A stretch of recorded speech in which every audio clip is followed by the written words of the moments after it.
ડીસાને પાણીદાર પ્રતિનિધિત્વ મળ્યો હોવા છતાં ડીસા નગરપાલિકાની કામગીરી ચર્ચાની એડે ચડવા પામી છે. અણઘડ વહીવટ, ભ્રષ્ટાચારી કોન્ટ્રાક્ટરને તક અને પ્રાથમિક સુવિધાઓ પૂરી પાડવાના બદલે બ્યુટિફિકેશનના નામે ખોટા ખર્ચા થતા હોવાની રાવ ઉઠવા પામી છે.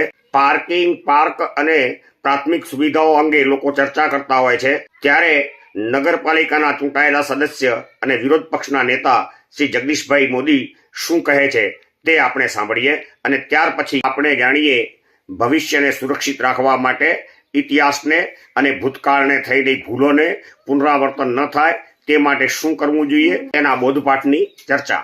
બાબા સાહેબ આંબેડકરના પ્રતિમાથી લઈ બાબા મંદિર થઈ શિવાજી મહારાજની જે પ્રતિમા છે, ફુવારા સર્કલ કહેવાય, ત્યાં સુધીના રોડને પણ આઇકોન રોડ બનાવવાની વાત છે. શહેરમાં સુંદર રોડ બને એના માટે લોકો ખુશ હોવા જોઈએ. સરકારશ્રીએ જે 13-14 કરોડ રૂપિયા ડીસા શહેરના વિકાસ માટે ફાળવ્યા એ માત્ર 2 રોડમાં જ વાપરી કાઢવા એ કેટલા અંશે વ્યાજબી છે?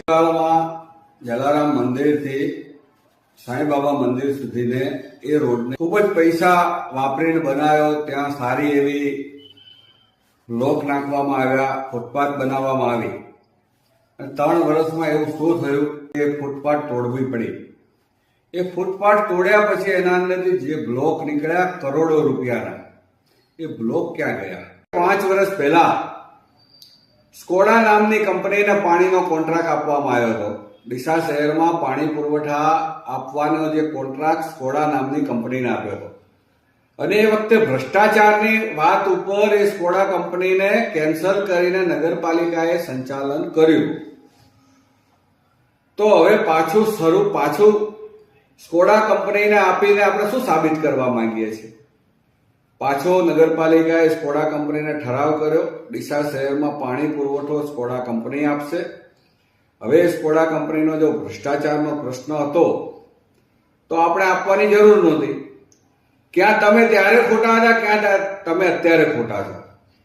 એટલે સાહેબ, જે શાસકો છે ને એ નહીં જાગે. પ્રજાના પ્રશ્નો ઘણા બધા છે. બજારમાં આજે ટ્રાફિકની સમસ્યાઓ છે, ગાડીઓ ઉભી રાખવાની સમસ્યાઓ છે અને આઇકોન રોડ બનાવવામાં આવી રહ્યો છે. કાળમાં જેટલી ગ્રાન્ટો આવી સારા કામ માટે વાપરવાની વાતો થઈ, એને બનાવવા માટે તો ખૂબ બધા હોંશે આવી જાય છે, પરંતુ એની સાચવણી નથી થતી, જેના કારણે કરોડો રૂપિયાનું નુકસાન શહેરને અને ગુજરાત સરકારની તિજોરી પર થાય છે.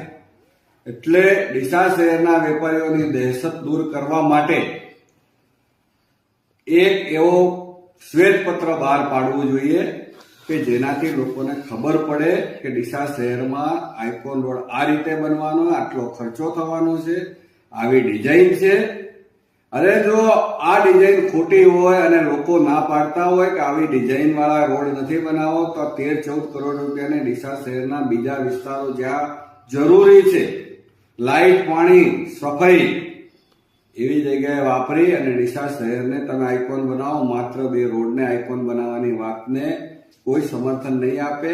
ડીસાની જનતા જાગશે ત્યારે તમારે આ બધા જવાબ આપવા પડશે. મહેરબાની કરીને ડીસા શહેરના પૈસાનો દુરુપયોગ ના થાય તેવી મારી નમ્ર વિનંતી છે. કે નાનાજી દેશમુખ પાર્ક ખૂબ સુંદર બનાવવામાં આવ્યો હતો અને એને હાઈકોર્ટમાં પણ પ્રશ્ન બન્યા અને આપણે ખોલાયો, પરંતુ આજે આઉટસોર્સિંગના માધ્યમથી તેને કોન્ટ્રાક્ટ પદ્ધતિથી આપી દીધો છે. સારા ઘરના લોકો ત્યાં જઈ નથી શકતા. એનું કારણ એવું છે કે ત્યાં ઘણા બધા પ્રશ્ન છે. ત્યાં પાણીનો પ્રશ્ન છે, પીવાનું પાણી નથી, ત્યાં સંડાસ બાથરૂમની વ્યવસ્થા નથી. ત્યારે ભારત માતા પાર્ક બની રહ્યો છે, ભારત માતાનું મંદિર બની રહ્યું છે. એ વિસ્તાર કેવો છે? એ વિસ્તારની આજુબાજુ સ્લમ વિસ્તાર છે, જ્યાં ગંદકી અને સફાઈનો અભાવ છે.